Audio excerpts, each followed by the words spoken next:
Good morning, students. Today we are going to continue the remaining part of our chapter, that is chapter number 1. Let's go to school every day from standard 4th subject environment.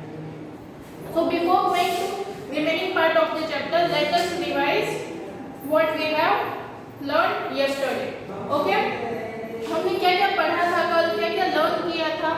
हमने इस chapter में ये पढ़ा था कि सब बच्चे school जाते हैं रोज और अलग अलग जगह पे हमारे इंडिया में, हमारे गुजरात में अलग अलग जगह पे जो बच्चे विलेजेस में या फिर सिटी से दूर रहते हैं उनको स्कूल जाने के लिए बहुत सारे प्रॉब्लम्स फेस करने पड़ते हैं। स्टार्टिंग के पैराग्राफ में हमने देखा था कि जो बच्चे अहमदाबाद सिटी में रहते हैं लेकिन उनका स्कूल दूर है तो वो स्कूल कैसे जाते हैं? By auto rickshaw.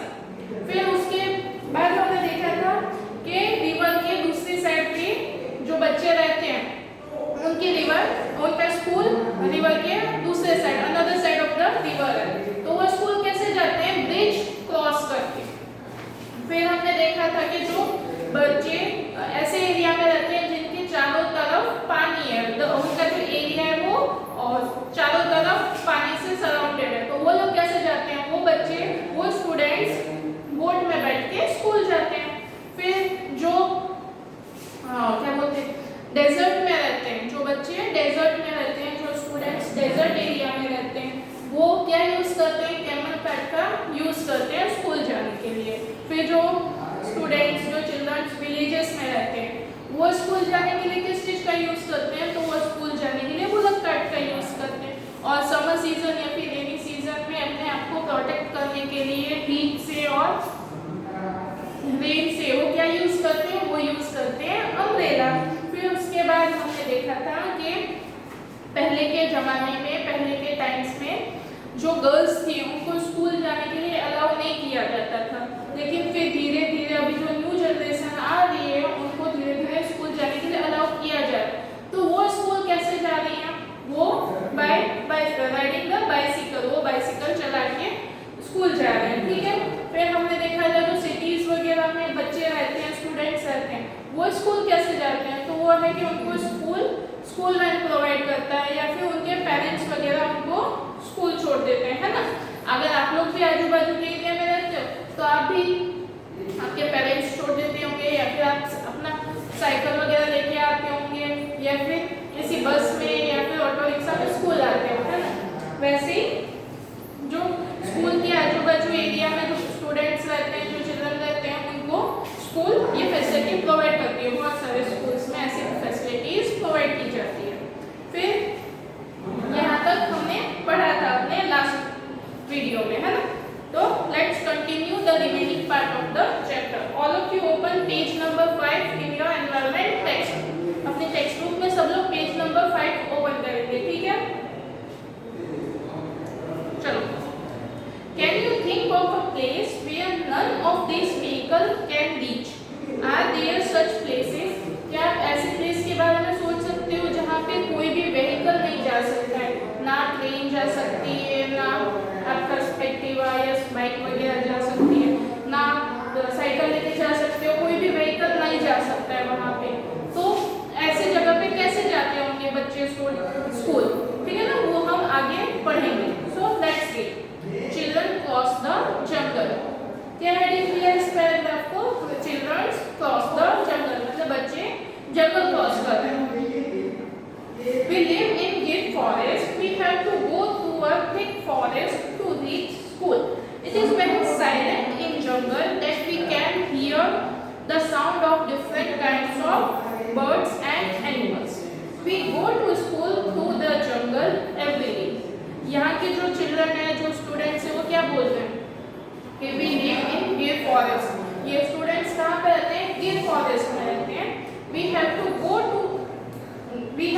Go through a thick forest to reach school.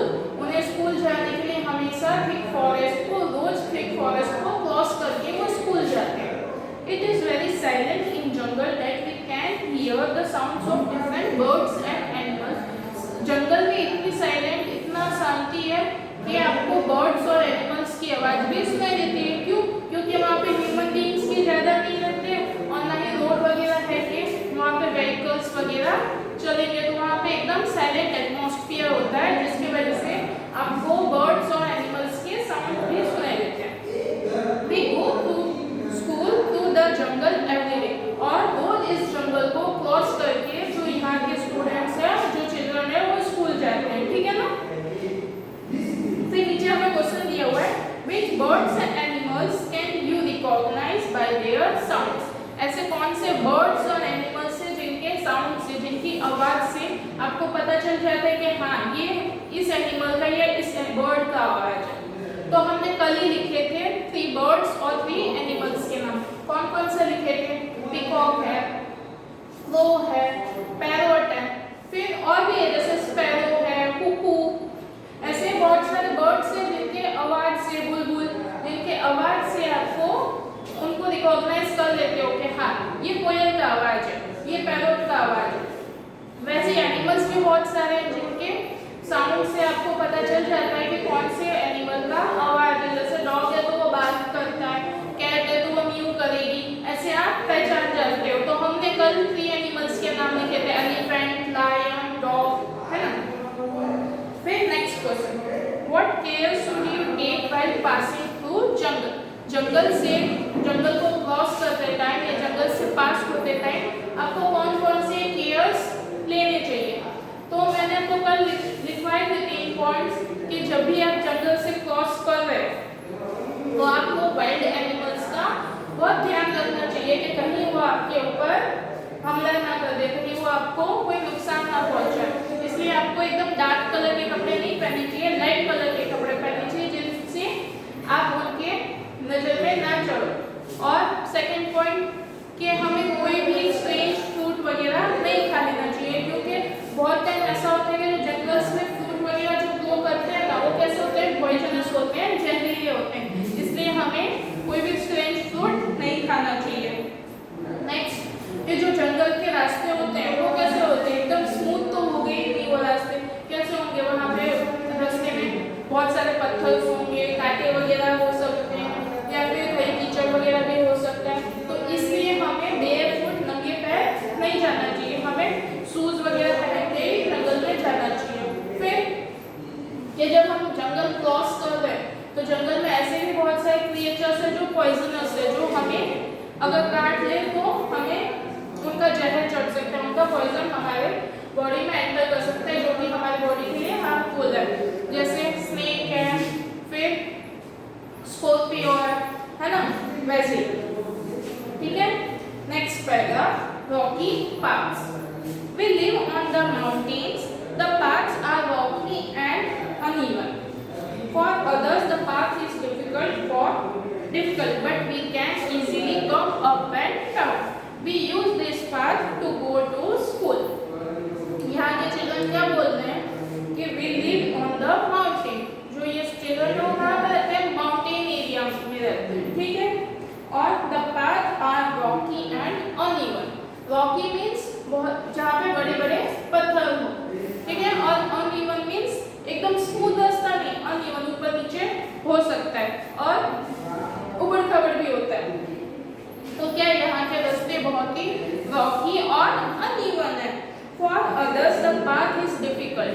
जो लोग यहाँ पे विजिट करने के लिए, घूमने के लिए आते हैं या फिर थोड़े टाइम के लिए आते हैं, जो नए आते हैं, उनके लिए ये रास्ता बहुत ही डिफिकल्ट होता है, क्योंकि वो ऐसे रास्ते पे रोज तो चलते नहीं हैं। But we can easily come up and down. लेकिन जो हम हैं वो इजीली इस रास्ते पे चल सकते हैं। क्यों?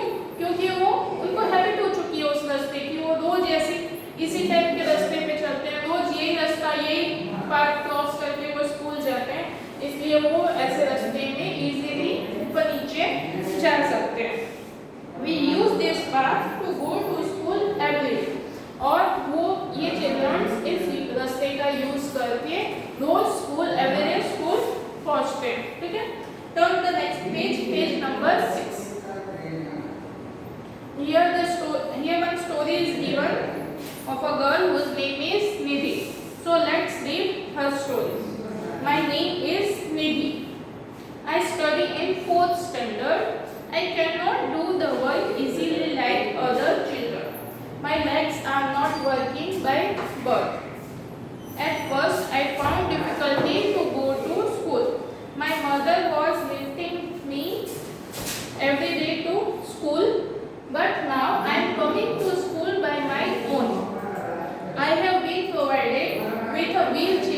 by which I go regularly to school. यहाँ पे एक लड़की है जिसका नाम क्या है, निधि।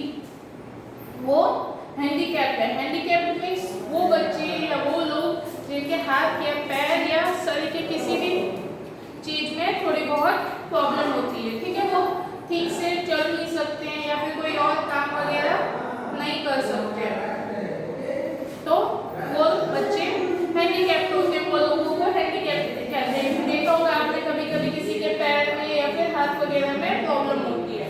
तो वैसे ये जो निधि है उसके पैर में प्रॉब्लम थी, उसके लेग में प्रॉब्लम थी।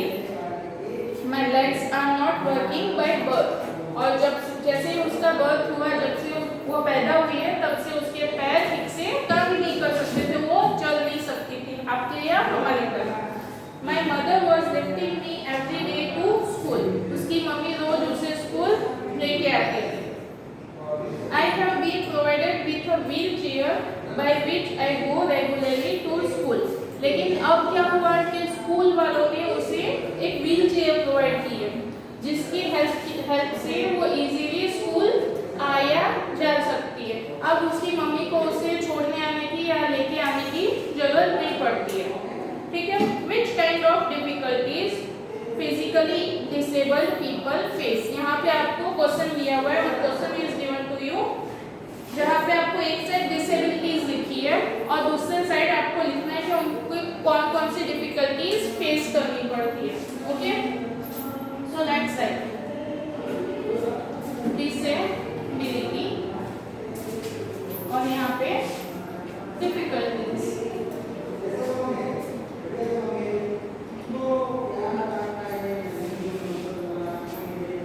फर्स्ट वन हैंडीकैप,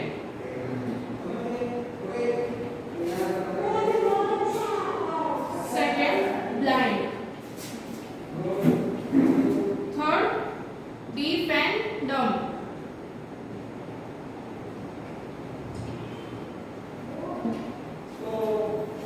हमें लिखना है कि जो हैंडीकैप्ड पीपल होते हैं, जिनके हाथ या पैर ठीक से काम नहीं करते, उनको कौन कौन सी डिफिकल्टीज होती है। तो वो अच्छे से चल नहीं सकते हैं, प्रॉपर्ली चल नहीं सकते हैं या फिर अपना काम इजीली नहीं कर सकते हैं, तो उनको क्या डिफिकल्टीज होती है, in walking and doing work, ठीक है। वो ना चल सकते हैं ठीक से या दूसरे काम करने में भी उनको डिफिकल्टीज होती है। सेकेंड है ब्लाइंड। ब्लाइंड मीन्स वो लोग या वो बच्चे जिन्हें ठीक से दिखाई नहीं देता है, जो अच्छे से देख नहीं सकते या बिल्कुल भी नहीं देख सकते, उन्हें कहते हैं हम ब्लाइंड। तो उन्हें क्या होगा कि उनके आप तो काम कर ही नहीं दिया, आप कहाँ से देखते हो, अपनी आईज से देखते हो ना, तो जब उनकी आईज ही काम नहीं करी तो उन्हें कुछ भी दिखाई नहीं देगा। तो they face difficulty in seeing the world,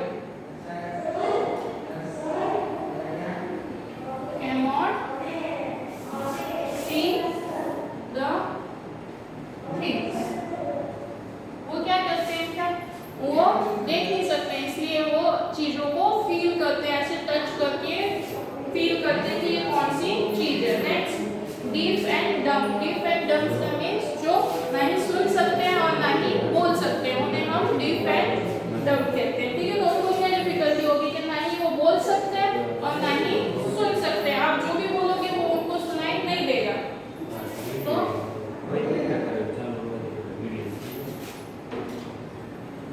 neither